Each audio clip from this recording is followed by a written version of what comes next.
Mary and all my friends.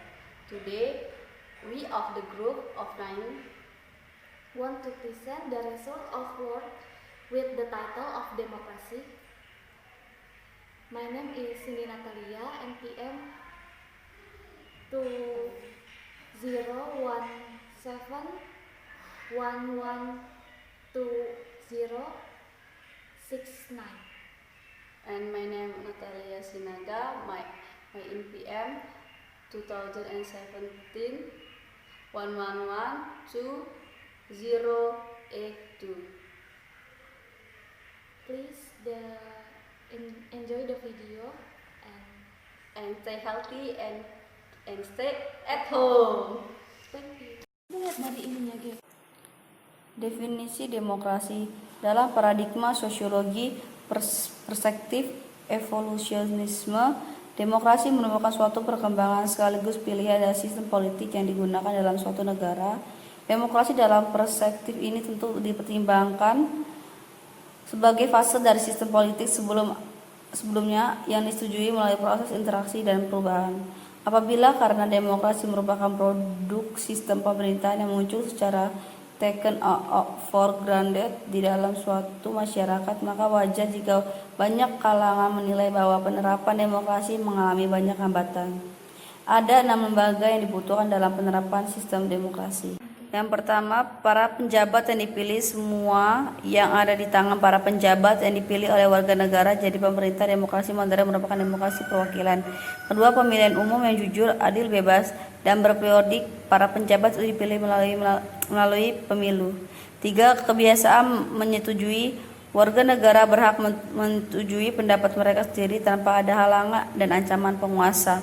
4, ada akses informasi alternatif. Warga negara berhak mencari sumber-sumber informasi alternatif.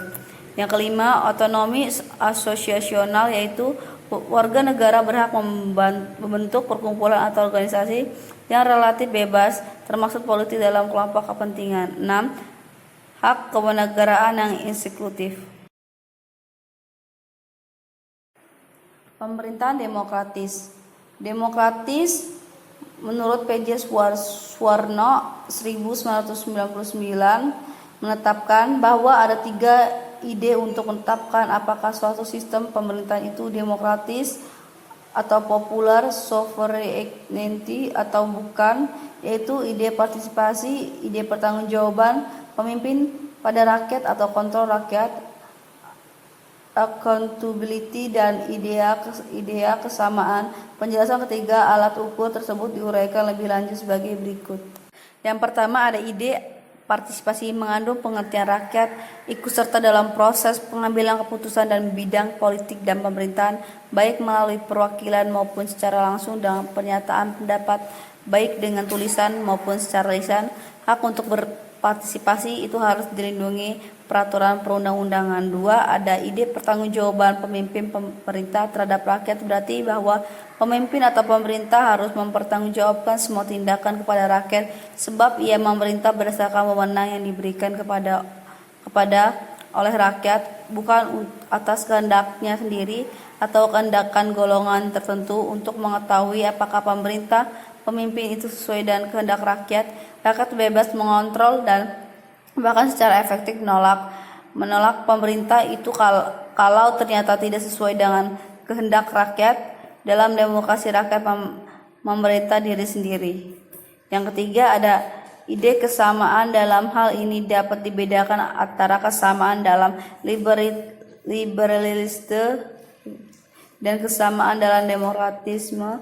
Kesamaan dalam liberalisme berarti kesamaan dalam mendapatkan perlindungan hukum baik atas diri sendiri maupun atas miliknya. Kesamaan dalam demokratisme berarti kesamaan partisipasi dalam proses pengambilan keputusan hukum dan pemerintah.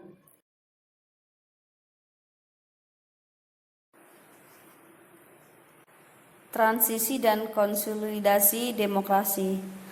Transisi demokrasi sebagai salah satu fase dalam tahap-tahap demokratis yang harus dilalui mengandung banyak kemungkinan, antara lain menurut Guillermo O'Donnell dan Smith Paling tidak ada 5 kemungkinan yang bisa terjadi dari suatu proses transaksi demokrasi. 1. Terbentuknya restorasi atau sistem otoriter dalam bentuk baru. Terjadi revolusi sosial yang disebabkan menajamnya konflik-konflik kepentingan di tengah masyarakat. Liberalisasi terhadap sistem otoriter yang dilakukan oleh penguasa pasca mana transisi dengan tujuan mendapatkan dukungan politik dan mengurangi tekanan masyarakat. Terus menyampaikan proses demokrasi dari sistem liberal kepada demokrasi limitatif, dan terakhir terbentuknya pemerintahan yang demokratis. Demokrasi dan etno-religius.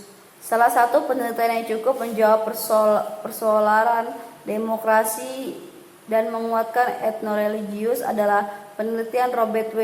Hefner sebagai seorang ilmuwan. Robert W. Hefner tidak serta-merta setuju dengan pandangan di atas. Apakah benar demokrasi berantetesis dengan menguatnya etno-religius? Ia melakukan penelitian di Indonesia, yaitu representatif untuk dilakukan penelitian. Hefner beranggapan bahwa keberhasilan demokrasi sangat bergantung pada sumber daya kultural setempat. Ia juga tergantung pada tradisi dan organisasi yang mampu mentransformasikan hakikat demokrasi pada masyarakat. Karena itu, kemajuan demokrasi dapat dipahami dengan mempelajari 3 unsur utamanya, yaitu yang pertama, reformasi negara dan institusinya. 2. Peraturan dan undang-undangan atau rule of law. 3. Kultur demokrasi.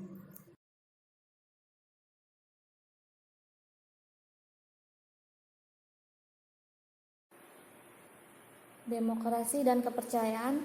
Pada bagian ini, kita akan mengeksplorasi posisi kepercayaan dalam 2 bentuk sistem politik yang berlawanan, yaitu demokrasi dan otokrasi. Hubungannya dipercaya menjadi intim dan mutual. Sistem politik dipandang melekat dalam budaya, termasuk budaya kepercayaan. Keterlekatan ini merupakan manifest dirinya sendiri dalam 2 cara. Biasanya demokrasi dilihat sebagai rezim paling kondusif bagi kemunculan kepercayaan. Untuk meringkas keyakinan tertentu, kepercayaan dihasilkan oleh demokrasi dan membantu melangsungkan demokrasi. Ia menjelaskan bahwa ada 3 pendekatan yang selama ini dilakukan oleh peneliti dalam mengkaji konsep kepercayaan di masyarakat. Yang pertama, dilakukan dengan lebih menekan pada perasaan, emosi, dan nilai-nilai individu. Yang kedua, pendekatan yang menyatakan kepercayaan dipandang sebagai sebuah atribut kolektif atau kolektif atribut. Pendekatan yang menyatakan kepercayaan sebagai social capital atau modal 3 sosial pada komunitas tertentu memiliki ikatan kepercayaan kuat.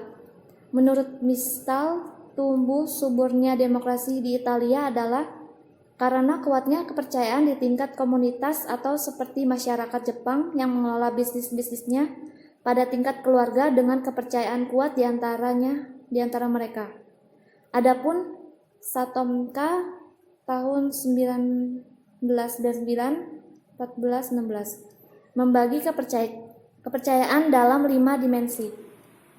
Yang pertama ada dimensi sign current, yaitu kepercayaan atau trust dinyatakan sebagai sikap individu sinik mengkonsumsi suatu kemampuan politik yang terdistribusi secara luas dan adanya hubungan timbal balik kepercayaan atau mutual trust pada warga masyarakat. Dimensi yang kedua, dimensi anonymity yang mencangkup adanya hubungan kepercayaan atau mass secara horizontal di antara warga masyarakat dan hubungan vertikal terhadap institusi publik. Yang ketiga ada dimensi kultural kapital. Dimensi ini merupakan suatu kepercayaan inklusif kelompok yang memiliki tinggi atau high status group. Yang keempat ada dimensi Social Capital yang menekan adanya kerjasama di antara pihak-pihak yang terlibat. Dan yang kelima, dimensi nilai-nilai pes malerialis yang terkait dengan komunitas, solidaritas, dan keharmonisan interpersonal dan yang menerapkan pentingnya kepercayaan. Ada 10 macam prinsip demokrasi. Yang pertama, demokrasi memberikan konteks akuntabilitas yang kaya dalam sebuah demokrasi. Kita tidak menyadarkan pada etika kebertanggungjawaban elit, tetapi lebih pada mesin bertanggung jawab konstitusional. Yang kedua, demokrasi melalui penekanan pada ikatan dan konstitusi yang stabil. Menciptakan konteks komitmen sebelumnya pada konstitusi merupakan jaminan dari keberlanjutan dan perlindungan dari sistem politik, sebagaimana ia menduduki lebih dahulu atau membatasi kemungkinan dari perubahannya. Yang ketiga, prinsip pemilihan periodik dan istilah kantor. Ini menampilkan ketidakpercayaan dalam kehendak dari aturan-aturan dalam penyerahan kekuasaan secara sukarela, dan untuk mengalamatkan penampilan pada penelitian dengan cermat serta periodik. Yang keempat, prinsip aturan hukum dan pengadilan independen. Legislator adalah pelaku dalam beberapa hukum yang mereka institusikan sendiri. Yang kelima, prinsip konstitusi dan pandangan yudisial. Ini mengisyaratkan 5 ketidakpercayaan dalam integritas dalam legislasi yang boleh ditarik untuk membelokkan hukum-hukum bagi kepentingan partikular mereka, atau untuk mengubah hukum-hukum secara oportunitis. Yang keenam, prinsip hak proses. Beberapa pengukuran mengenai ketidakpercayaan semakin memperluas, bahkan pada penegakan hukum dan pengadilan institusi mereka sendiri. Ini sama halnya dengan pengadilan tidak melampaui kecurigaan dari ketersendirian atau partiality atau kelapaan. Yang ketujuh, prinsip hak sivik. Ini mengisyaratkan ketidakpercayaan dalam kehendak baik spontan dari pelaku dalam memuaskan kebutuhan dan kepentingan warga negara. Ia juga mengisyaratkan bahwa negara boleh menjadi subjek bagi penyalahgunaan melalui otoritas. Yang kedelapan, prinsip penegakan hukum ini mengisyaratkan ketidakpercayaan dalam spontanitas yang menyertakan hukum oleh warga negara. Sekurang-kurangnya beberapa dari mereka boleh dicurigai dan ketidakrelaan atau ketidakpatuhan. Yang kesembilan, prinsip komunikasi terbuka. Tidak semua orang atau institusi dapat dipercaya menjadi yang sesungguhnya atau sebenarnya atau jujur. Membuka argumentasi, mengenal pandangan-pandangan lainnya. Yang terakhir, ke-10, prinsip politik komunitas. Demokrasi membuka kesempatan bagi keterlibatan massa dan aktivis warga negara melalui asosialisasi, sukarela, organisasi sipil, dan kekuasaan lokal. Ini dijadikan sebagai sebuah penangkal terhadap birokrasi dan negara yang melayani sendiri dan aparatur administrasi. Kepercayaan sebagai prasyarat demokrasi. Pada bagian ini, marilah kita melihat pada sisi kesamaan lain. Ini tidak hanya demokrasi yang mampu melahirkan kepercayaan, tetapi juga karena itu dalam tempat budaya kepercayaan membantu melangsungkan demokrasi. Ada beberapa praktik fundamental demokrasi bahwa tidak dapat dan tidak akan diikuti tanpa apakah praktik-praktik demokrasi demikian sedang membutuhkan pengukuran kepercayaan. Yang pertama, ada demokrasi membutuhkan komunikasi di antara warga negara, pertukaran pendapat, formulasi pilihan-pilihan politik, artikulasi, dorongan politik, dan seterusnya. Interaksi yang tertinggi membuatnya lebih tidak didiami dan spontanitas, bahwa kepercayaan memfasilitasi komunikasi mutual diperlukan dalam sebuah banyak lingkungan terbaik yang terjadi ketika seorang mempercayai orang yang lain. Kepercayaan juga mengizinkan kita untuk berasumsi bahwa partner adalah mereka yang penuh kejujuran, sungguh-sungguh, dan murni dalam pendapat-pendapat yang mereka formulasikan. Secara singkat, kepercayaan membantu kita untuk berbicara tetapi juga untuk mendengarkan. Yang kedua, demokrasi memerlukan toleransi, mengakui perbedaan, mengenali pluralitas pendapat, gaya hidup, jalan hidup, perasaan, dan preferensi atau pilihan-pilihan. Sebagaimana kita nyatakan sebelumnya, kepercayaan memberikan masyarakat dengan lebih aman dan jelas. Begitu pula membuatnya untuk merangkul atau mencangkup perbedaan sebagai kesempatan daripada ancaman. Yang ketiga, demokrasi menempatkan konflik dan perjuangan melalui kompromi dan konsensus bagaimana mekanisme utama membentuk kebijakan-kebijakan dan diambil keputusan. Setiap kompromi dan konsensus dapat dilakukan hanya jika partner menerima beberapa draft peraturan main secara biasa, beberapa platform umum yang memungkinkan mereka membuat solusi yang dapat saling diterima. Demokrasi dan tindakan sosial. Sejauh ini diskusi kita telah mencapai pada tingkat tipe ideal. Kita telah membentuk model demokratif, normatif, dan ia telah diperlihatkan menjadi sebuah faktor yang sangat powerful secara potensi dalam menghasilkan budaya kepercayaan. Namun kemunculan aktual bergantung pada kondisi tempat prinsip demokrasi diterapkan.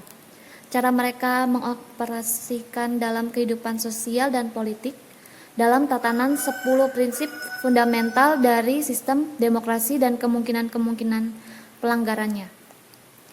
Kegagalan khusus demokrasi dalam tindakan atau sebagai lawan demokrasi dalam kode-kode dijadwalkan dalam tatanan 10 prinsip fundamental dari sistem demokrasi dan kemungkinan-kemungkinan pelanggarannya. Yang pertama ada legitimasi otoritas menjadi mudah pecah. Kasus yang tipikal terjadi ketika partisipasi pemilihan rendah dan hukum-hukum pemilihan proporsional menghasilkan pengaruh bahwa segmen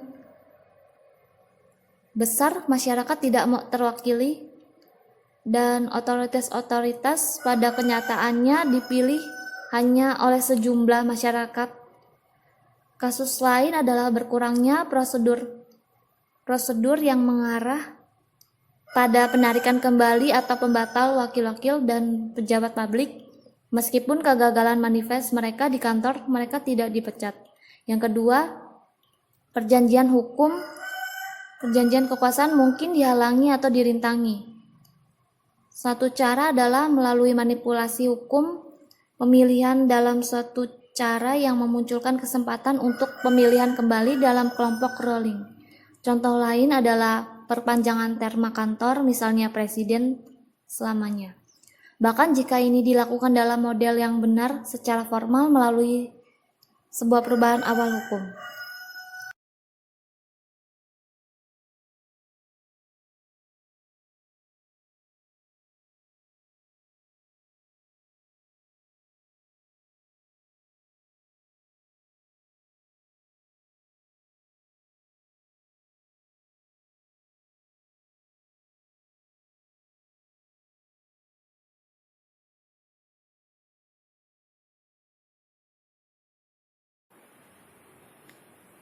Yang ketiga, beberapa cabang kekuasaan atau misalnya eksekutif, militer, polisi rahasia mungkin memerlukan jumlah lebih besar melebihi lainnya, menggali atau meruntuhkan mekanisme saling mengecek dan seimbang. Yang keempat, persamaan sebelum hukum mungkin dilanggar oleh penggunaan standar ganda, menggantungkan pada pengaruh politik penjahat, mengarahkan pada imunitas birokrasi, pelanggaran-pelanggaran hukum tidak diberi sanksi oleh pejabat publik, dan seterusnya. Yang kelima, konstitusi mungkin diinterpretasikan atau bahkan yang diubah dalam keadaan sewenang-wenang. Berlaku surat praktik legislasi, putusan pengadilan konstitusi tertolak oleh legislator.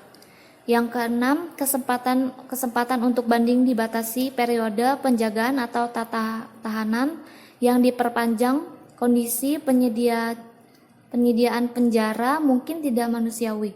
dan pembebasan bersyarat tidak tercapai.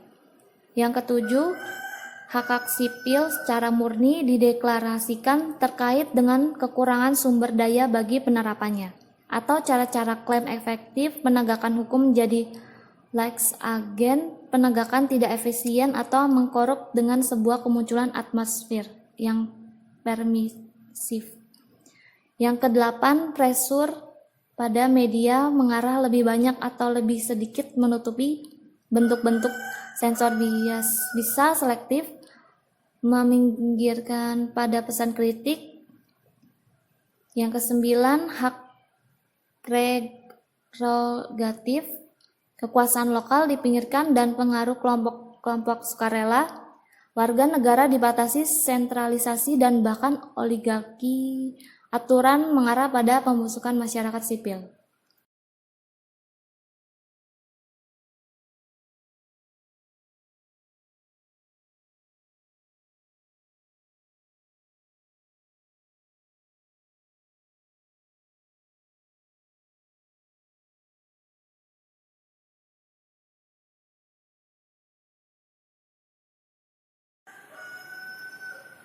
Yang ke-10, hak prerogatif, kekuasaan lokal dipinggirkan dan pengaruh kelompok-kelompok sukarela. Warga negara dibatasi, sentralisasi atau bahkan oligarki. Aturan mengarah pada pembusukan masyarakat sipil. Bantuan-bantuan ini dapat penyalahgunaan demokrasi yang sama pada budaya kepercayaan yang bergantung pada skalanya. Apakah mereka secara sporadis atau permanen, insidental atau biasa? Ia juga bergantung pada jarak penglihatan atau pandangan. Kesadaran pelanggaran-pelanggaran oleh sebagian besar masyarakat, biasanya keberadaan lawan yang waspada, juga media plural dan otonomi memberikan pandangan demikian. Jika kegagalan demokrasi dipersepsikan lebih luas, kepercayaan umum dipindahkan oleh ketidakpercayaan yang meresap. Pada sisi lain, jika penyalahgunaan demokrasi tersebut tersembunyi dari pandangannya dan masyarakat menjaga keyakinan dalam sebuah bagian muka demokrasi, kepercayaan mereka adalah buta atau dibuat-buat. Ini juga sangat mudah pecah seperti goncangan penyikapan lebih dini atau berikutnya tidak dapat terhindarkan dan selanjutnya ia memiliki sebuah pengaruh merusak atau menghancurkan kepercayaan.